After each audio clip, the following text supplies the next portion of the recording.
Hello বন্ধুরা, যার যেই বাধা বিঘ্ন থাকুক না কেন জীবনে, তো আমি হনুমানজির একটা রেমেডি তোমাদেরকে বলে দিচ্ছি। তোমরা করো, দেখবে উপকার পাবে। মঙ্গলবার দিনকে তোমাদেরকে করতে হবে, সন্ধ্যাবেলা করতে হবে।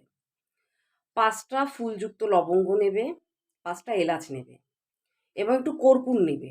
একটা পরিষ্কার পাত্রের মধ্যে নেবে, নিয়ে সেটাকে ধরিয়ে দেবে। ধরিয়ে দেওয়ার পরে যে ধোঁয়াটা হবে, সেই ধোঁয়াটা তোমাদের ঘরে, সমস্ত ঘরে তোমরা দেখাবে। ঘরে, বারান্দায়, সব জায়গায়, রান্নাঘরে, সব জায়গায় দেখাবে। এবং তারপরে একটু বসে হনুমান চাল্লিশা পাঠ করবে। অন্তত একবার পাঠ করো।